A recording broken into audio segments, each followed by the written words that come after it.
Welcome everyone to the Winds and Currents webinar. Today, we're fortunate to have Elisabeth Rémy from Mercator, who's going to talk about the work they're doing there on assimilating ocean currents. And I'll let you take it away, Elisabeth. Okay. So good morning and good afternoon for some of you. So thank you, Sarah. Sorry. Is it fine on your side? Looks great. Okay. So thank you, Sarah, for inviting me to give a talk at those very nice series of seminars. And so I will present you the work that is ongoing at Mercator Ocean Met Office on the assimilation of surface current observations within a global ocean monitoring systems. And those first experiments are done with simulated data. So there are many people involved here from Mercator Ocean, but also from Met Office. It's mostly a project by ESA. We are also working with Capgemini and Ocean Data Lab, who provided us the data. So here first are I try to remove some screen parts. The context of and the motivation for those studies, it's really for operational systems. The surface currents are of primary importance for many applications. So between them, there are the search and rescue, ship routing. It's also the advection of pollutants like oil spill, for example, but also harmful algae. And of course, in addition of the advection of ocean physical and BGC properties. And today, there are very few and sparse direct observation of the surface currents and even currents at depths for evaluating and also assimilating data in operational system, but also just for model. So today, they are along the coast HF radar. There's also we can also use the displacement of the Argo floats at the surface and at the impacting depths. And also what is most used today for validation in operational system, it's the surface drifters. And I can also notice that there are really locally ADCP data on moorings and along research line vessel. So the altimetry is providing us only the geostrophic component of the surface velocity and away from the equator. We also have some products that are based on observations. It's Globe Current and OSCAR. And on the other side, we have operational systems, which are providing ocean current estimation at global scales, but really mostly from the model. And very few of them are assimilating observations, direct observation of velocity. It is the case for few regional operational systems assimilating HF radar velocities. And also I should mention that many ocean models at global scale do not still contain the tides, and they are not always also containing the contribution from the wave. So here the question is about what could be the benefit of satellite surface velocity assimilation on global ocean monitoring systems.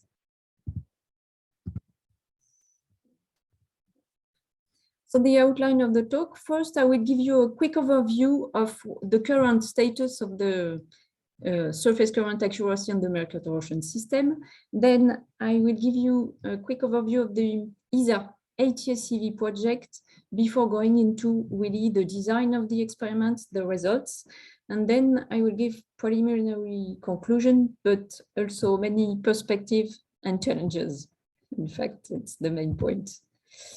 So here it's how we today validate the surface current and in our systems. So here it's comparison between drifters at 15 meters depth, I should say, not really surface, and the current operational system at 1/12 of a degree, which is distributed within the context of the Copernicus marine system.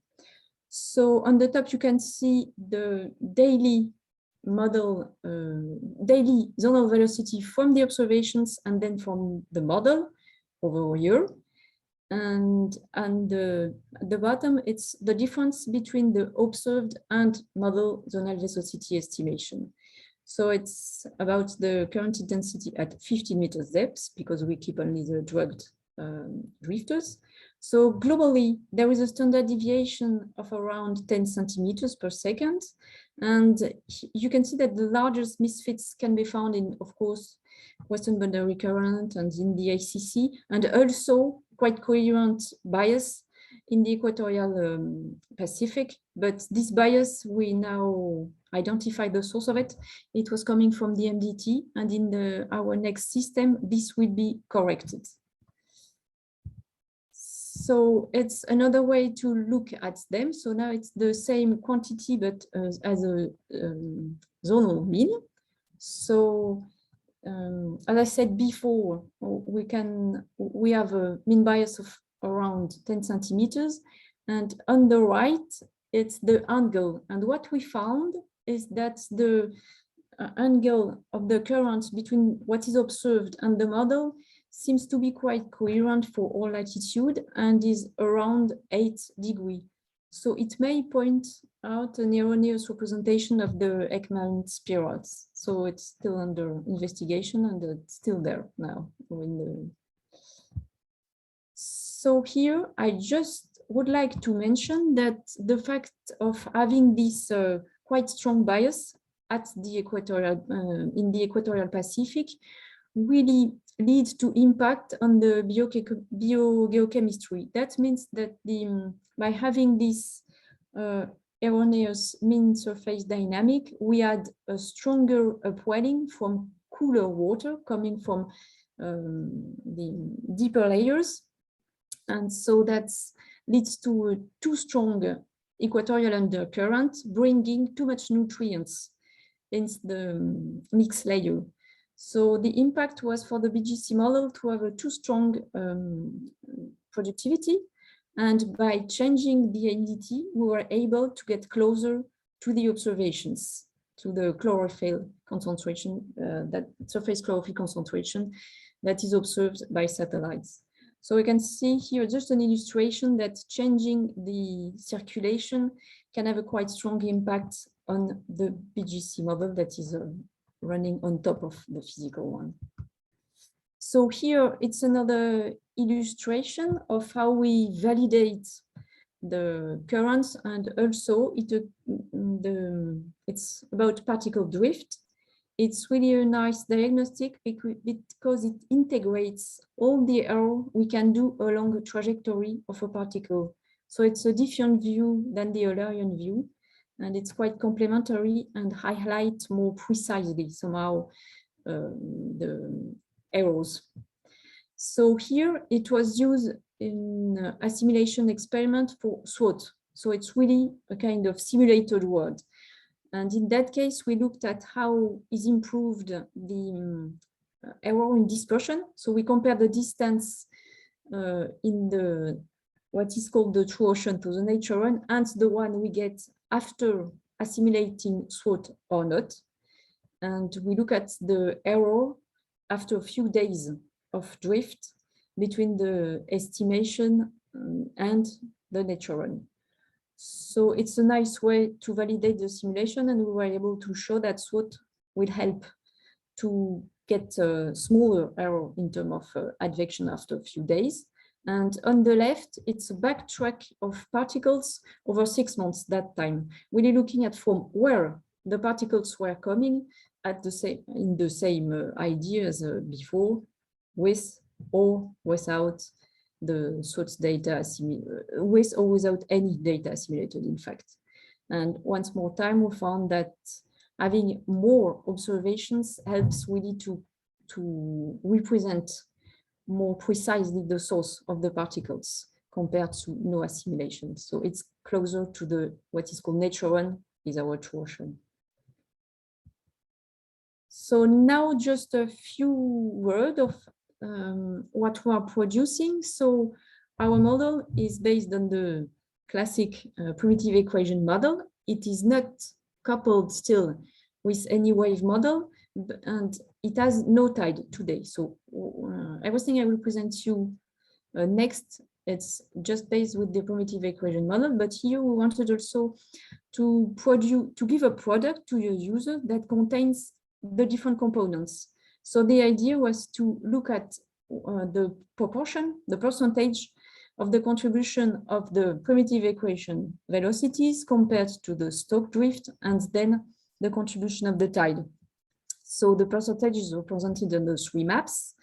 And we can see that the Stokes drift is not neglectable at all, and but the contribution of the tide is still very small and restricted to most of the time to the coastal area, to the shelf area.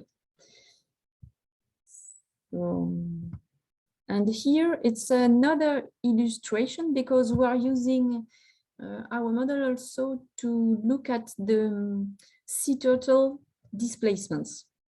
And we had a swim model on it, but here it was just a prior validation of the current given by the reanalysis compared to the drifters, but that time we took the drifters at the surface.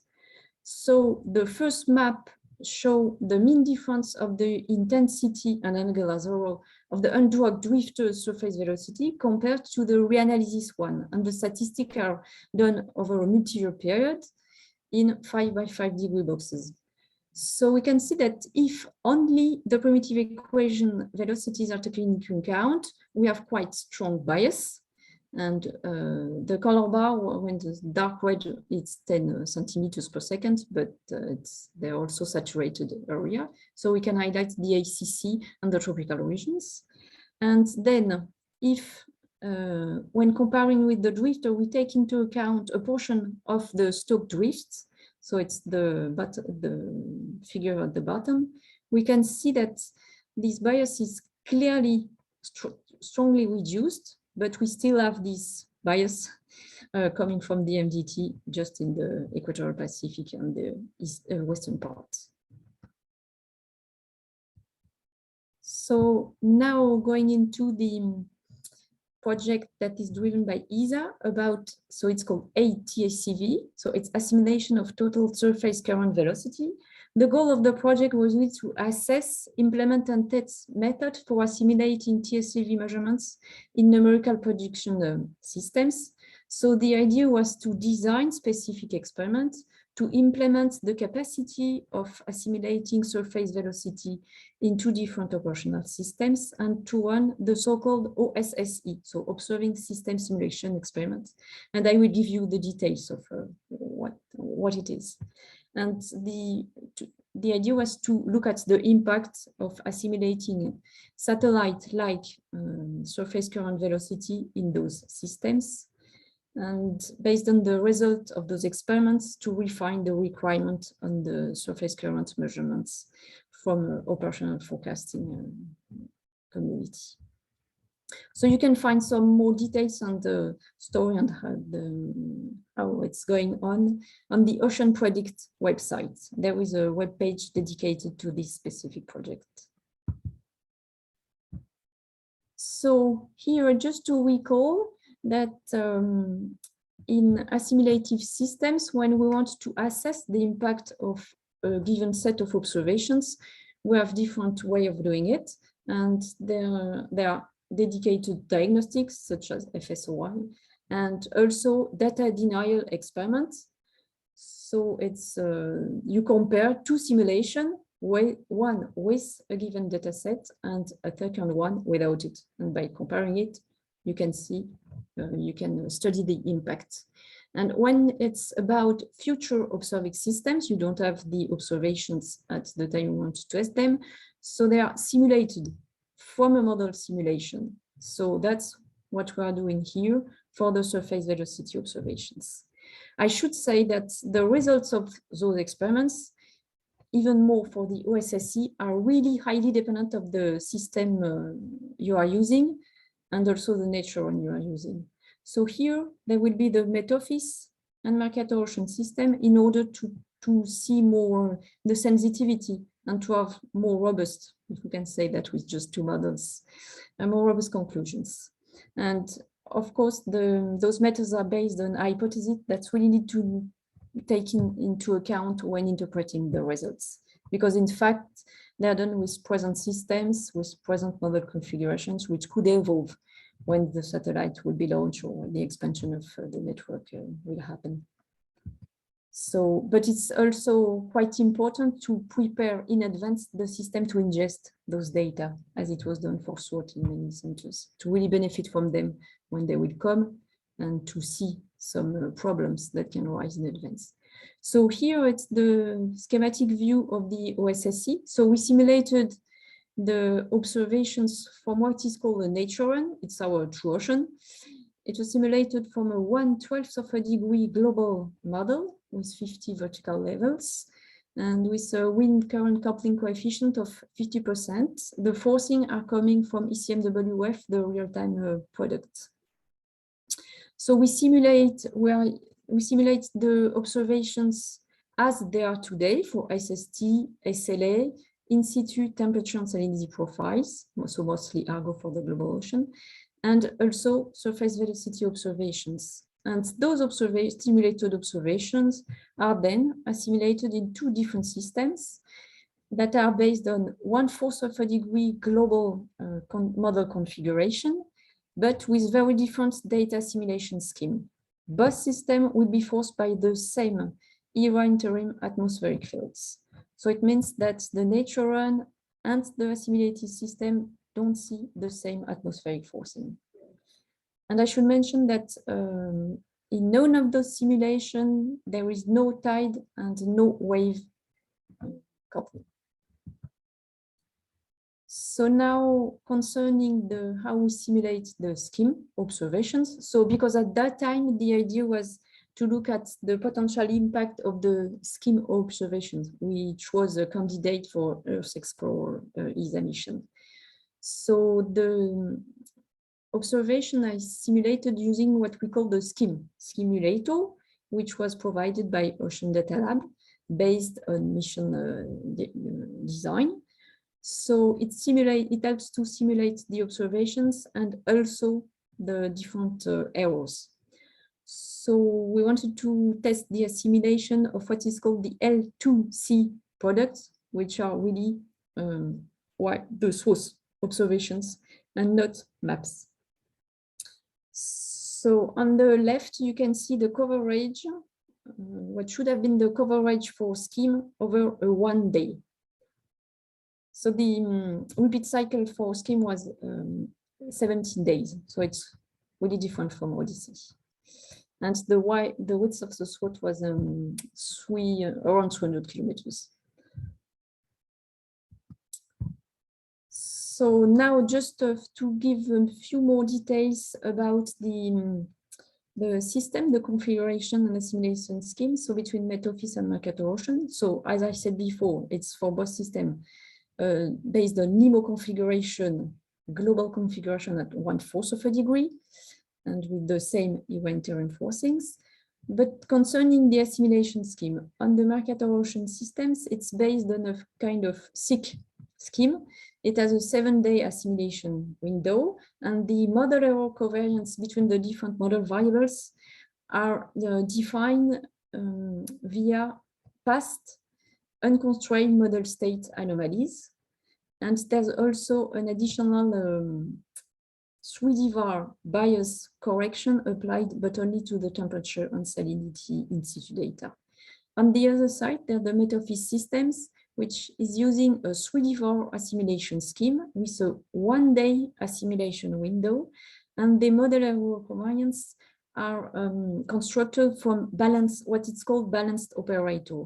So, for example, when you have a temperature increment deduced from innovation for temperature observations, you get, in terms of velocity, an increment, a geotrophic increment. So it's what is called the balanced part, and then you can have an unbalanced part. So yeah, I just would say that for the Mercator Ocean, it's kind of a climatological relation between the model variables for the covariance error. And for the METOFIS, it's more based on the current state and balanced operator.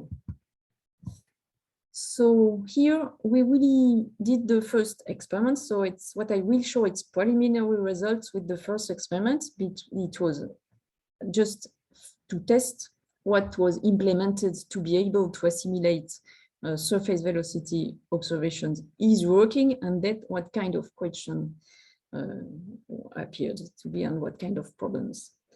So we designed 1 year or several months OSSC.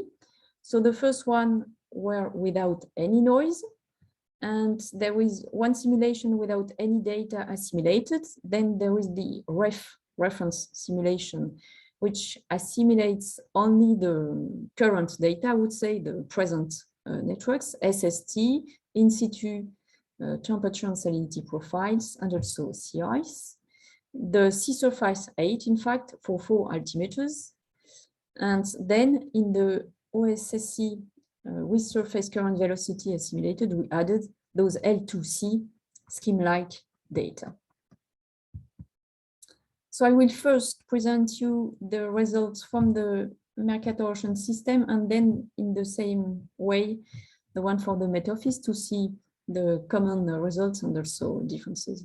So here it's really to look at the impact of surface current velocity assimilation on the surface currents themselves at the surface. So we look at the error reduction, the root mean square of the error reduction between the experiment without surface current assimilated and the one with surface current assimilated. Since we are in a kind of simulated world, we have access to the full 3D fields. So we can really compare not only under the observations, but really the model fields themselves between the experiment and the natural one, which was our kind of truth. So on the map, when it's blue, it means that there is a reduction of the error. So it means an improvement due to the assimilation. And when it's red, it's the opposite, it's a degradation. So it will be always the case for the next figures I will show you. So we can see that there was a significant improvement on the estimation of the surface current when assimilated, almost everywhere. And most specifically, we can see the equator and also the Southern Ocean and the Western boundary currents. And the third plot shows the impact on the sea surface height. So we can see that the patterns are located quite at the same location, except that there's no impact at the equator, but it seems to be quite, as a mean, quite positive also. So it's already a nice result, even if when you are simulating a data, your first hope is that the error is reduced. So then the most important thing is to look at the other variables and the same variables at different depths to see if the impact is also positive and you don't degrade the other estimation. So now it's the same kind of diagnostic, but for the current estimation at depths. Below from the surface to 1050 meters depth. So in blue, you have the RMS error for the simulation without surface current, and in green, when surface currents are simulated. So we can see on the upper layer, between the surface and 400 meters around, there is a clear improvement of the estimation of the velocities. But when going deeper, there is a degradation. So it's still not clear why we have that. So it's under investigation. So it's the same behavior for zonal and meridional currents. If we now look at the temperature and salinity, it's much more mitigated as a result. So maybe don't show too much of the Arctic Ocean, because it's not a place where we expected to have impact. And we can see that there are places where it's improved and other is degraded. And at the surface, we have improvement for salinity and temperature at the equator mostly, and otherwise it's quite patchy. So we still don't know if it's because we slightly degraded temperature and salinity estimation when adding the velocity, since we wanted to fit to all observations, and we have a realistic noise simulated for temperature and salinity, but no noise on the velocity data. So we may have changed the weights between the observations. So we need to do additional analysis to understand if we just slightly degrade things or really degraded the things in a quite significant way when adding the surface current velocity. So now going to the METOFIS results. So here again is for the estimation of the surface velocity. So it's quite comparable to what we had in the other system. So blue meaning improvement, and we found the same kind of pattern with the largest improvement in the ACC and at the tropics. So, and we also, just to notice, if you can see some small red patch, and they're quite the same. They're really similar between the two systems. So they may put that we have different forcing between the nature and the two OSSC. It may show that we cannot get closer since we don't have the same forcing than in the natural. Both METOFIS and Mercator Ocean OSSC have the same forcing. So now the surface current at depths. So we can see that they are improving the current estimation really at all depths up to 1,000 meter depths, and there is no degradation. And then when looking at the sea surface temperature and sea surface salinity, it's globally improved. And I don't show that here, but when looking at the profile at depths, it's also globally improved. And on the right, you can see the arrow for the SSH. So it appears to be quite different than the one we had for the Mercator Ocean system. So I'll just say that, yeah, for temperature, they really also improved the temperature profile error at all depths, and salinity it's slightly less, but it's improved. So the first conclusion of those experiments that they are clear. So we were able to assimilate the surface velocity and improve the estimation at the surface and also at depth, but only until 400 meter depth for the Mercator Ocean system and deeper for the METOFIS. And the results are really different when we look at the impact of having the surface current assimilated for temperature and salinity, because it seems to improve in the METOFIS system, but we get some mitigated results in our system. So there's a very clear dependency between the two systems when we are looking at other variables than the one assimilated, the one we added. So the biggest candidate to explain those differences is really the forecast model covariance that don't really differ between the two assimilation systems.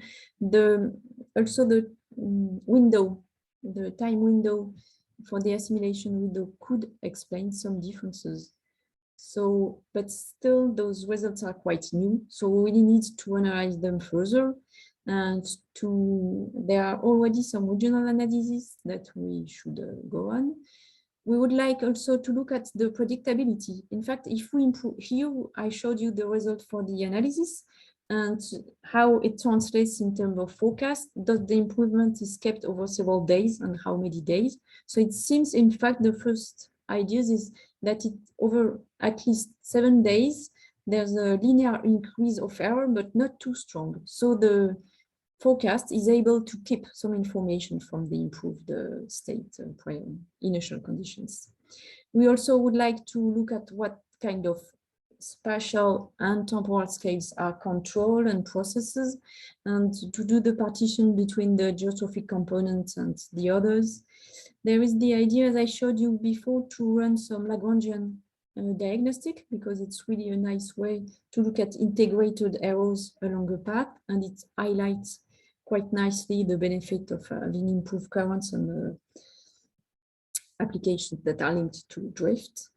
And we would like also to do some additional experiments in order to look at the complementarity with the altimetry, which should, the idea that altimetry can help to put the geostrophic components more accurate, and then having total surface velocity on top of it will give us the complementarity informations. So we'd like to do experiments with only the surface current velocity assimilated, but no altimetry, and to compare with what we have in total, or just with altimetry.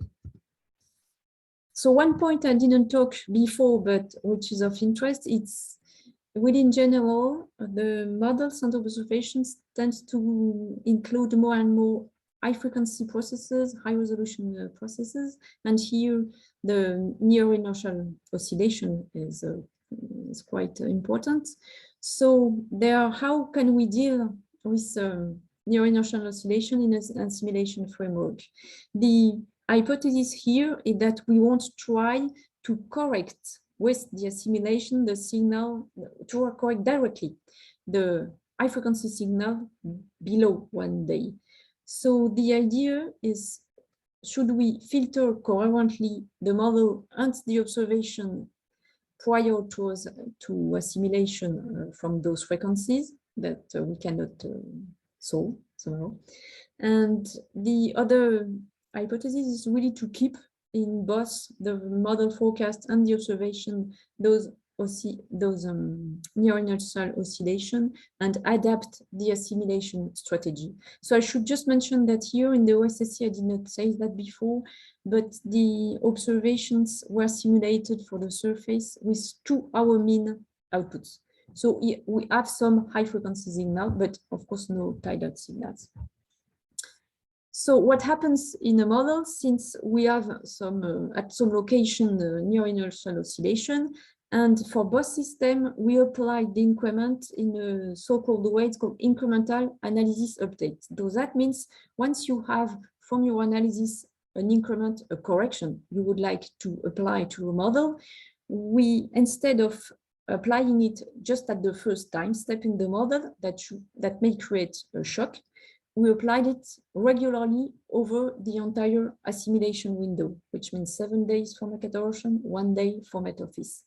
But at location where near inertial oscillation are important, this will completely cancel the near inertial oscillation that the model will give. So at the Met-Office, they really tried to refine the strategy and put the increment that really follows the near inertial oscillation. So I cannot give you more details, but it's something we're looking at, because having this constant increment in the same direction will not be the best way to do it in places where near inertial oscillation can be important. So now going towards the more open questions. So what I've showed you is experiments done with noise-free observations. So we need first to add some kind of realistic level of observation and to see the impact and the analysis accuracy and the potential how the estimation would be degraded somehow or not. There's also the type of error that should be taken into account. So in a data assimilation framework, to have white noise is, I would not say easy, but we can handle that. But once errors are correlated, that could be the case within the SWOT, it would be more difficult to treat. And also here, how we could also treat it's treated as velocity components. So how to treat those vector errors. I also mentioned that the wind forcing, we only corrected here the ocean variables. So temperature, salinity, sea surface height, velocities, and okay, that's it. but the wind forcing is not part of the control variable here. And since we know that part of the currents are from Ekman, we could ask if we need to include the wind, at least the wind or atmospheric variables into the variable we would like to control to have a better estimation of the ocean currents. Because here we try to drive the models towards more realistic currents that contain also Ekman currents, and we do not change the wind. So it's something to improve. But how to do it, it's still an open question. We also treated the observations for the two components of the velocity as just points without kind of independent points. And so that they may have some other strategy. If there are benefits of considering not the components, but the intensity and the angle, and also in terms of how to prescribe the covariance error with the other model variables and with the errors. So here we have a model which has a lower spatial effective resolution than the observations. So in that case, we may benefit from superrobing or thinning of the observation and adapting the errors also in the same way. It's the same thing for the temporal scales. So here in the future, the data will contain high frequency signals from processes that may not be resolved by the models or may not be controllable by the data assimilation process. So for example, if we look at a correction over one day, we won't directly correct with the near inertial oscillation. We will change the background, which can help to have better near inertial oscillation, but we won't correct the ocean state at those frequencies. So in that case, there's a question of what kind of prior filtering should be applied to the model and the observation in a coherent manner before computing the differences to enter in the data assimilation system. And of course, we should also really look at what the experience gained from the HF radar data assimilation and also drifter vessel city data assimilation in the regional system as Greg Jacobs saw last week. So just a kind of conclusion. There are many challenges to assimilate efficiently the global ocean velocities. There are large potential of improvement for ocean current analysis compared to today. And we expect a quite strong impact of satellite surface velocity assimilations. We were quite surprised because when we test adding a new set of observation, since we added on already quite on the present observing system that are existing, the improvement may not be so strong. And we can really have very strong change, an improvement, and even at depth for both systems, even if in those first preliminary experiments. And it seems to be the case, the literature. So it's quite promising. And of course, having better surface velocities will lead to impact on the physics, but also, as I showed, the BGC is very sensitive to the ocean currents and also the ecosystem. I did not show anything about it here, or just the validation, because our model is also used to look at the sea turtle dispersions. And in some simulation, we missed completely the location where turtles are found. And if we have improved surface currents, we can see that they really arrive on beaches where they are observed. So it's a completely independent way of validation, but also an illustration of the application of surface current and what could be improved. So here, back to all the different questions. So thank you very much. And if you have any questions. Thanks, Elisabeth. This was really wonderful. Are there questions? And I see that we have one already. Yuri, you want to go ahead? I have a question. So thank you very much for the presentation. My question is more general and has more to do with comparing the simulation that you presented with future assimilation of the Odyssey data. And the question is, how can we define surface velocity here? What components we Odyssey really measure, and how is that comparable with the high resolution simulation that you showed? And also, have you thought about also assimilating the surface shear? So here, what is represented in the model? So the model is it's based on a primitive equation model. So it has all it contains the Ekman part, the geostrophy, and the geostrophy part, but there is no wave. So there is no Stokes drift, and there is no tidal current. So compared to what Odyssey will provide, there will be also some, from what I understood, some part of the Stokes drift that may be included in it. So, and we also saw that when we want to look at applications with really surface particle things drifting, we need to take into account those Stokes drifts in order to get a better estimation of the advection. So here just a part of what will be observed. The model today, without any coupling with a wave model, is just the physical primitive equation.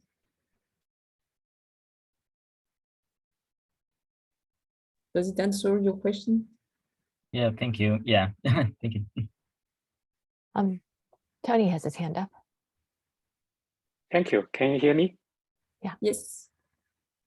Thank you very much, Elisabeth, for the very nice presentation, especially the coordinated experiment with the UK Met Office. That's really nice. If you could go back to one of the very first slide where you showed the model data misfit with respect to drifter. And you mentioned about 10 centimeter standard deviation and 0.4, 40 centimeter near the equator.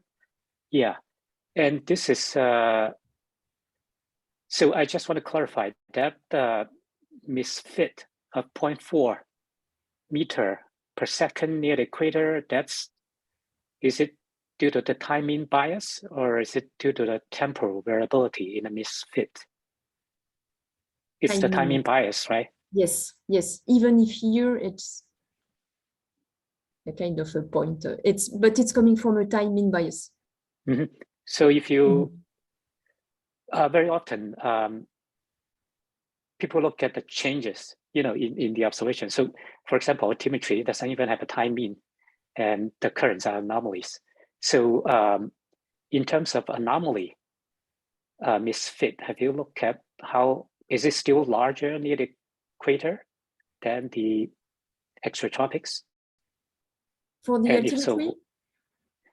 For the, this is with respect to, let's see. Drifters. Yeah, to drifter, right. So have you looked at the standard deviation without considering the timing misfit? No, I think there are new, but I don't, there's new statistics going on because we will run a new system, but I don't have them. Those are quite old results, and it's still ongoing the way to evaluate, in fact, right. Yeah, I understand. So I will another try related to have question. the information, between the standard deviations or bias. Thank you. That would be very helpful. A related question is between the Mercator Glory social analysis and the UK Met Office form analysis. If you just take the standard deviation with respect to time at each location without considering the timing, just the standard deviation between the two analysis, how big are they? They are both with all the data assimilated, with the respective data assimilated, but remove the timing of each and then take the standard deviation between the two analyses and then kind of look at a map of the temporal standard deviation. I wonder how big those are.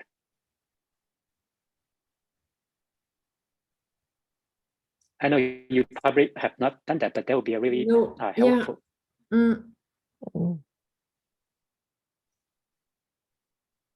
no, we didn't look at that.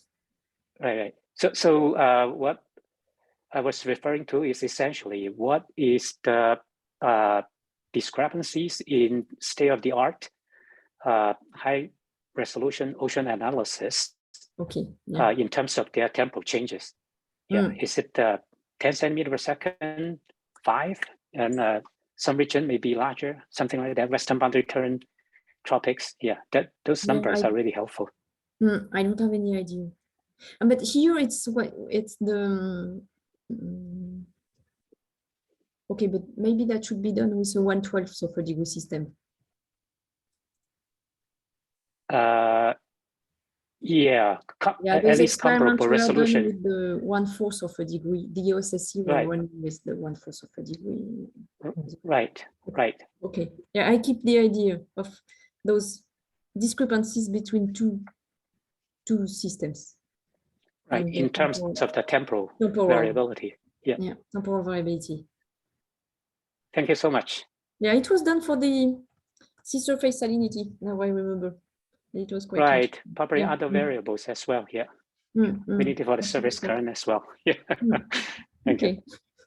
Okay, let's go to Deirdre Byrne, who has a question in the chat. Do you want to just go ahead and ask that, Deirdre? You're assuming I know how to work this thing. Perfect. So yeah, I was looking at the Aussie results, and I was just seeing these recirculation areas, and there's red in a lot of the western boundary current.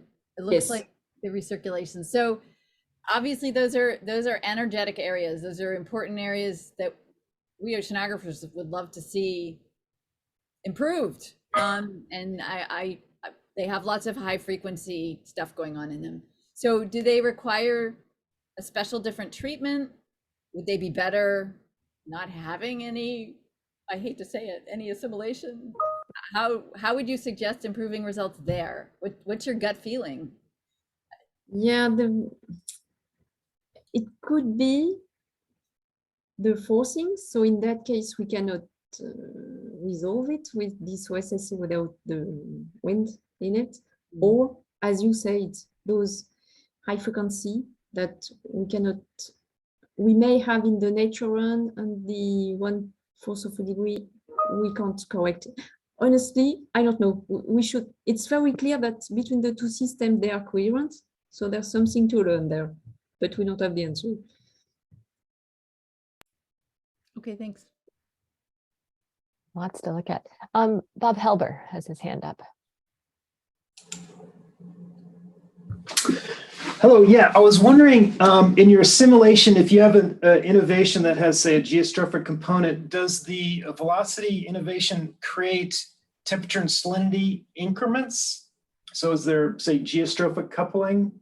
Or if you assimilate, if the innovation is just velocity, does it affect the temperature and salinity increments? So I will give you the answer just for the Mercator ocean system. Yes, it will give an increment for the temperature and salinity. If we just assimilate surface velocity, we will get an increment for temperature and salinity.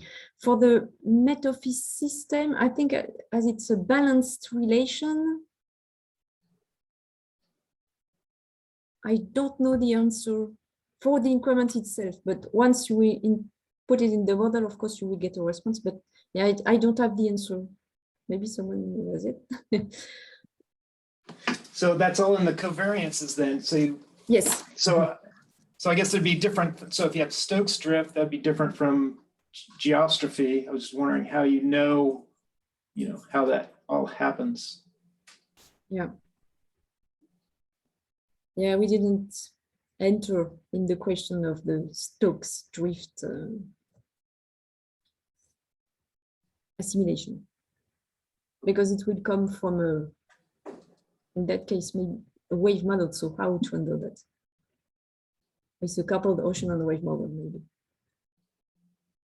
Okay, thank you. It's really interesting.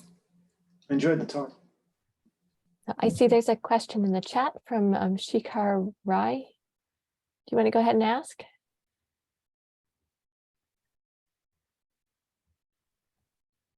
Hi, can you hear me? Yeah. Yeah. Okay. Yeah. So I was curious, like, I think it's a very many of you might know the answer to this, but I was just calculating the wind work from QuickScat wind and ECMWF reanalysis on geostrophic geostrophic currents from altimeters. And I found the wind work was like around 400, the difference in the wind work was like around 400 gigawatt. And I was not sure if this is to be expected. So I was really hoping that if Elisabeth might know the answer, if there would be a huge difference between the wind forcing because of the difference in the forcing due to atmosphere, like ERA5 forcing and quick scattering forcing. I don't know. Yeah, I don't know. We know that in the real world we will have those kind of error on the forcings we shouldn't do. But I don't know. I just know that they are different, and that's it. I really don't know the consequence. Okay, thank you. Melanie Fewings has her hand up. Oh, yeah, maybe I can just add a little something about the windward question. And I certainly have not looked globally, but off the west coast of North America, where we see the biggest differences between ERA5 and QuickScat wind stresses is in the expansion fans that are downwind of each of the coastal capes when the marine boundary layer is transcritical or critical in a Froude number sense. So it's on those scales where we see the largest differences, since like ERA5 is assimilating the backscatter, but it still doesn't give you strong enough wind stress in those regions. So I would think it would be pretty regionally that you would see differences.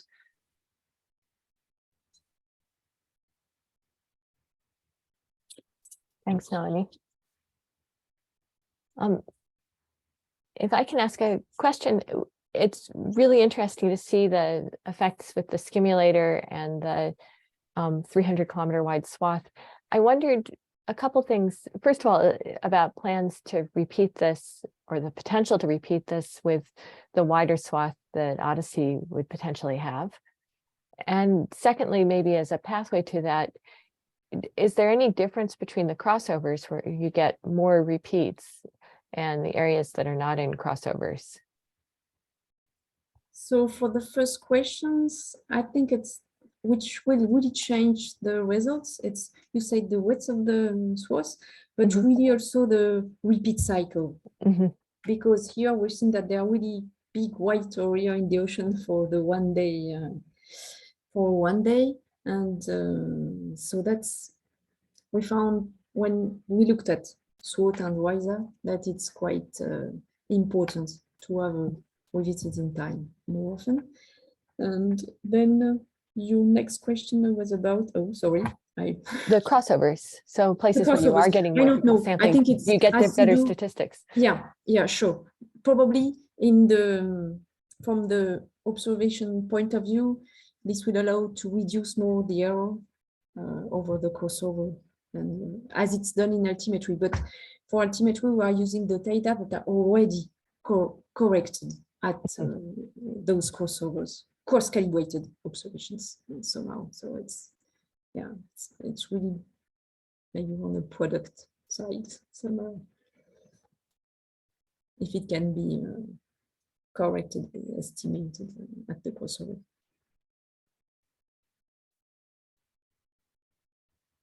Are there other questions?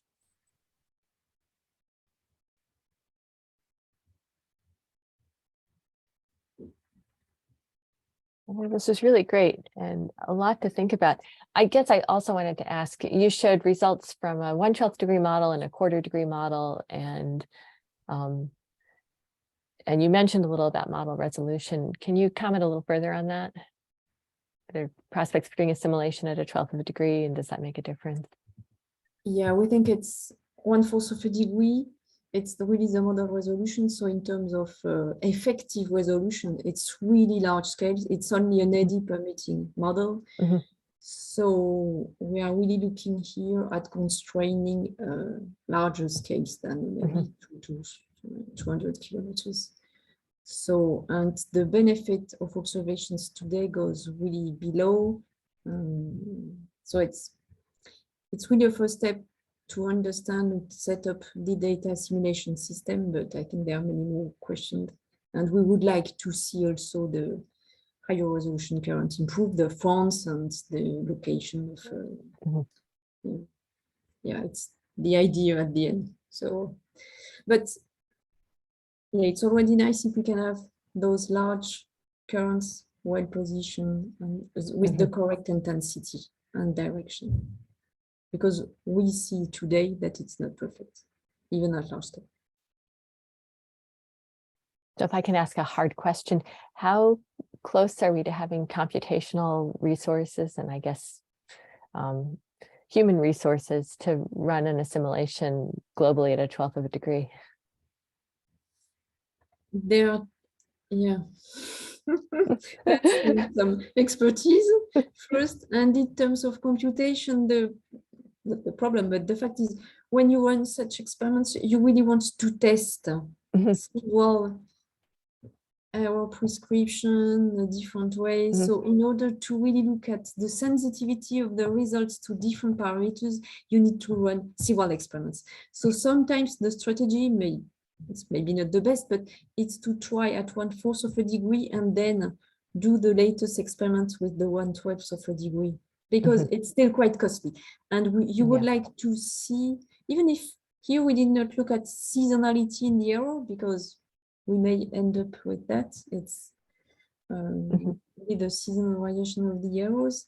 And then you need to have 1 year simulation at least. So it's also quite big and long to analyze. Yeah.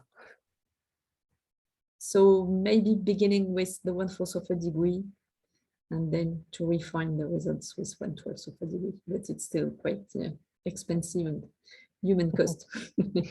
It's around, I think, 1 year. No, 1 year now with the 1/12 of a degree, it's not so long to run. I think it's 1 week, 1 week to 10 days.